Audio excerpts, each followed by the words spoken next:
Bonsoir. Merci à vous de nous rejoindre pour ce message en 5 minutes.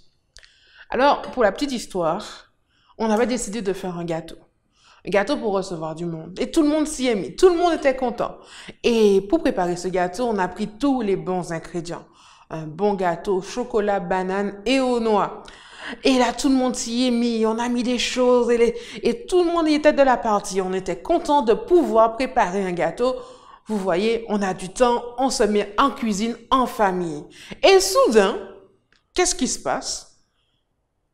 On entend des petits cliquetis et il fait noir. Plus de courant. Qu'est-ce qu'il faut faire? Il faudrait d'abord aller voir au boîtier électrique pour voir si un fusible a sauté. Mais pour y aller, qu'est-ce qu'il faut faire? Il fait noir, n'oubliez pas. Donc on ne voit plus, on tâtonne.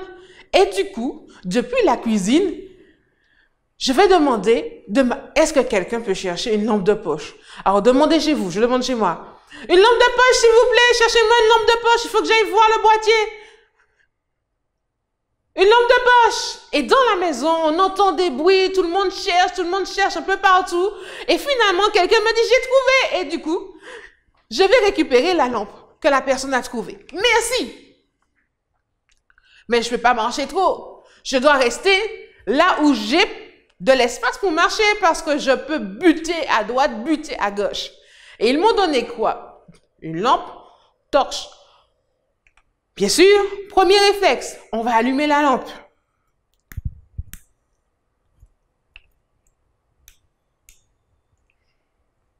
Vous avez vu quelque chose, vous? Bon. D'après vous, quel est le problème? Je sais pas, peut-être qu'elle ne fonctionne plus, qu'elle est en panne. Mais non, mais on l'a utilisée la semaine dernière, cette lampe. Elle fonctionnait très bien. Des piles? Oui, il y a des piles dedans, je vous rassure. On vérifie quand même? Les piles sont peut-être mortes? Déjà, comment on l'ouvre la lampe?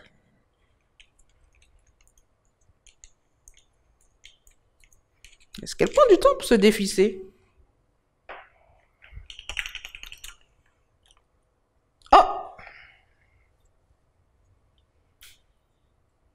Vous voyez ce que je vois?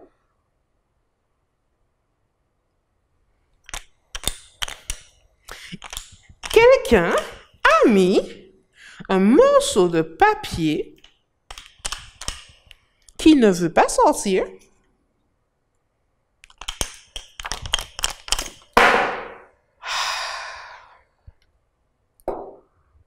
Lampe. Pile. Papier dehors.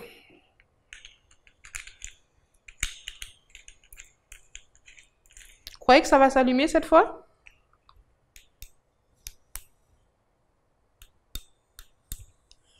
Eh oui, ça fonctionne. Vous voyez la lumière? Mais vous savez, maintenant qu'on a la lampe torche, on peut aller voir la boîte électrique, le boîtier électrique et voir ce qui ne va pas. Mais à quoi pouvons-nous comparer cette lampe de poche? Quel était le problème effectivement?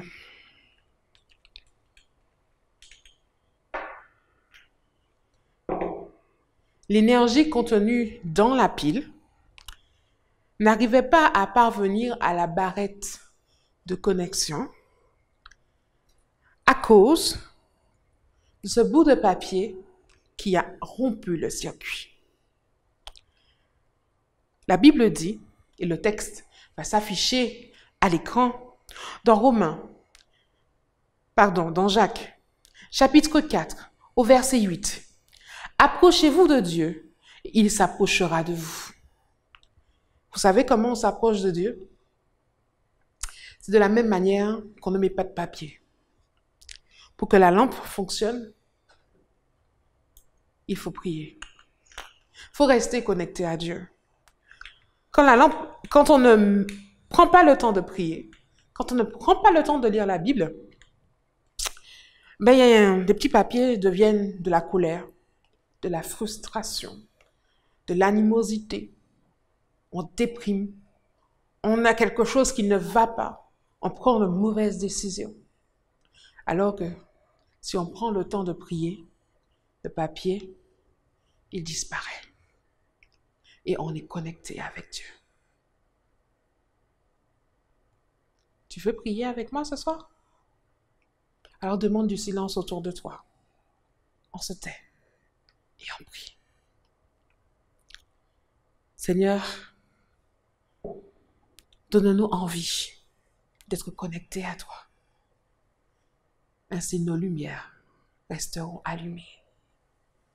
Le circuit de connexion avec toi ne sera point rompu et nous serons heureux pour toujours. À bientôt. Entends-tu le chant joyeux? Jésus sauve aujourd'hui. Il retentit en tout lieu. Jésus sauve aujourd'hui. Cette cri de délivrance, un cantique d'espérance, lui remplit l'espace immense. Jésus sauve aujourd'hui. Partout élève la voix. Jésus sauve aujourd'hui. Vaillant héros de la croix. Jésus sauve aujourd'hui. À parler, Jésus t'appelle. Réponds au loin la nouvelle. On connaît, tu ne peux plus. Jésus sauve aujourd'hui. Répète aux pécheurs contrits. Jésus sauve aujourd'hui. Ce que le mal a servi. Jésus sauve aujourd'hui. Va jusqu'à l'île lointaine, brisée du captif la chaîne.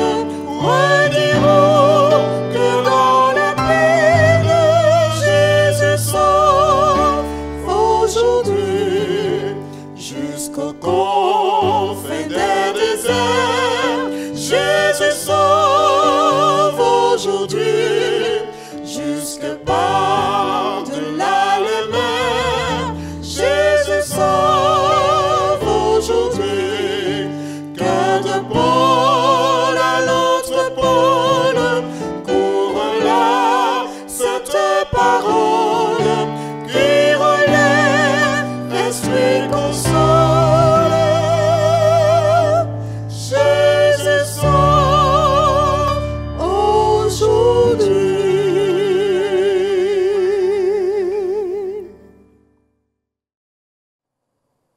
Chers auditeurs, nous sommes extrêmement contents de vous retrouver dans le cadre de cette semaine de prière mondiale. Et c'est avec joie que nous allons vous présenter les différents sermons qui ont été préparés. Je voudrais vous inviter à prier. Merci Seigneur pour cette semaine de prière qui débute et nous voudrions être attentifs aux différents messages qui ont été préparés afin que nos vies puissent être transformées à ta gloire. Nous t'avons prié au nom de Jésus-Christ. Amen. La présentation d'aujourd'hui a pour titre « Les valeurs du royaume et la vie chrétienne ». C'est un message qui a été préparé par Audrey Anderson et elle est secrétaire exécutive de la division transeuropéenne de la Conférence générale des adventistes du 7e jour. On trouve des adventistes dans la plupart des pays du monde. Apocalypse chapitre 14, verset 12 nous dit pourquoi. Ce passage apocalyptique décrit deux valeurs et vérités clés qui évaluent la foi chrétienne. Il s'agit de la foi salvatrice en Jésus, en tant que seul sauveur de l'humanité et de l'obéissance aux commandements de Dieu. Ces valeurs éternelles engendrent la paix, la joie et le bonheur dans la vie humaine. La loyauté envers Jésus en tant que Seigneur est essentielle à la crédibilité de notre témoignage. Et vous comprenez bien qu'une vie déloyale est synonyme d'échec spirituel total. Un auteur que nous connaissons bien, Madame Ellen White, commente, je cite, « Si, après avoir accepté la vérité, nous ne révélons pas au monde les effets sanctifiants de la vérité sur notre propre caractère, nous renions celui qui ôte les péchés du monde, Jésus-Christ. Si nous ne devenons pas des hommes et des femmes meilleurs, si nous ne devenons pas plus bienveillants, compatissants, courtois, si nous ne devenons pas davantage remplis de tendresse et d'amour, si nous ne manifestons pas aux autres l'amour qui a poussé Jésus à accomplir sa mission de miséricorde dans le monde, alors nous ne témoignons pas ici-bas de la puissance de Jésus-Christ auprès de nos semblables. On ne peut partager l'amour de Jésus de façon convaincante avant d'en avoir fait personnellement l'expérience. Autrement dit, on ne peut partager ce qu'on n'a pas. Le monde foisonne de gens en quête d'amour et d'acceptation, de gens qui aspirent à la paix et au bonheur. Or, ces gens découvriront rapidement si nous sommes des imposteurs, si nous jouons la comédie. Mais la sincérité, elle, gagnera de nombreux cœurs. Tom est le fils de parents chrétiens. Il s'est fait baptiser à l'âge de 15 ans avec ses copains. Il se conforme à tout ce qu'on attend de lui, mais il n'est pas vraiment converti. Plus tard, il épouse une femme chrétienne remarquable. Malgré tout, il fréquente des gens qui marchent sur le chemin spacieux menant à la destruction. Les années passent. Un jour, sa femme invite un pasteur à animer un groupe d'études bibliques chez elle. Et Tom n'est pas intéressé. Mais comme le pasteur est son ami, il ne s'y oppose pas. À l'insu de tous, Tom écoute attentivement les études bibliques depuis l'autre pièce. Après quelques semaines, il se joint au groupe et s'assied discrètement près de la porte. Il est témoin des transformations chez sa femme et les autres membres du groupe. Il les voit admettre honnêtement leurs erreurs et changer des choses dans leur vie. Une telle honnêteté le frappe.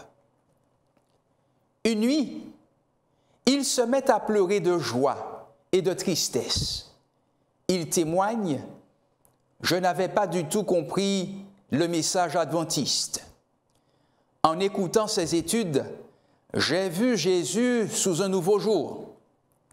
Dieu m'a donné une seconde chance et une nouvelle paire d'yeux.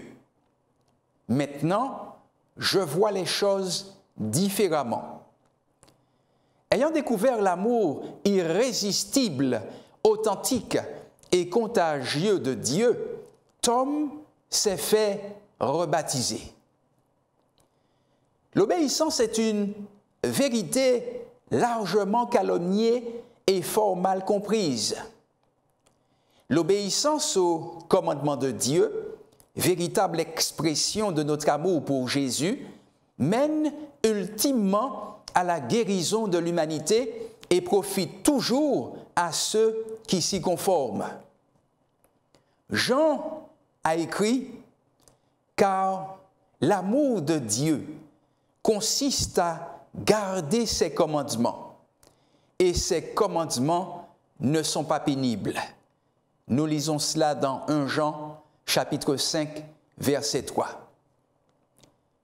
Une étudiante âgée de 18 ans commence ses cours universitaires. Au bout d'une semaine, elle découvre que l'un de ses cours se donne le vendredi soir, après le coucher du soleil. Elle décide donc d'aller voir son professeur et lui explique qu'en tant qu'adventiste, elle observe le sabbat du 7e jour. Elle ne pourra donc assister au cours du vendredi soir. Bien que déçue, son professeur refuse de modifier l'heure. Au lieu de se laisser intimider par cette difficulté, la jeune femme soumet son problème à Dieu. Une semaine plus tard, le professeur informe sa classe qu'il a changé l'heure du cours. Il le donnera le vendredi matin plutôt que le vendredi soir. Que s'est-il donc passé? Se demande l'étudiante. Sans qu'elle le sache, son professeur a contacté le siège de l'Église adventiste. Est-il vrai que les adventistes observent le sabbat du 7e jour, du vendredi soir au coucher du soleil, jusqu'au samedi soir au coucher du soleil? A-t-il demandé. En constatant que c'était exact, il a décidé de changer l'heure du cours. L'obéissance de la jeune femme a entraîné une double bénédiction. Elle a consolidé sa foi, elle a influencé son professeur, lui a permis de découvrir la foi et le mode de vie adventiste et l'a amené à respecter son étudiante. Pour que les valeurs et la vérité du royaume de Dieu aient le pouvoir de bénir ceux qui les connaissent et d'influencer ceux qui ne les connaissent pas, les membres d'Église doivent les mettre joyeusement en pratique dans leur vie et leur comportement. La religion n'a de pouvoir convaincant que lorsqu'elle est vécue dans la vie pratique. Quand nous faisons ce qui est juste, l'honnêteté, quand nous faisons ce qui est vrai, quand nous défendons les valeurs bibliques du royaume de Dieu, nous créons des occasions pour que Dieu non seulement agisse en notre faveur, mais touche la vie de nos semblables. Considérez cette requête du psalmiste dans Psaume chapitre 15, verset 1er.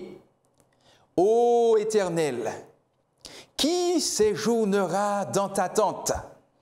Qui demeurera sur ta montagne sainte? » La réponse est claire. Celui qui marche dans l'intégrité, qui pratique la justice et qui dit la vérité selon son cœur. Il ne calomnie point avec sa langue, il ne fait point de mal à son semblable et il ne jette point l'opprobre sur son prochain. Il regarde avec dédain celui qui est méprisable, mais il honore ceux qui craignent l'Éternel. Notre monde est fracturé et confus. Ceci est vrai où que se trouvent les adventistes. Pour vivre publiquement notre foi, nous devons la préparer et la cultiver en privé. Il y a longtemps, Dieu mit Jérémie au défi de parcourir les rues de Jérusalem pour chercher dans les places s'il s'y trouvait un individu qui pratique la justice et s'attache à la vérité. Aujourd'hui, Dieu cherche encore de telles personnes, des gens qui abordent honnêtement les vérités qu'ils découvrent dans la parole écrite de Dieu, qui vivent ces vérités, qui ont foi en Jésus et qui observent ses commandements. Chacun d'entre nous peut répondre oui à Dieu.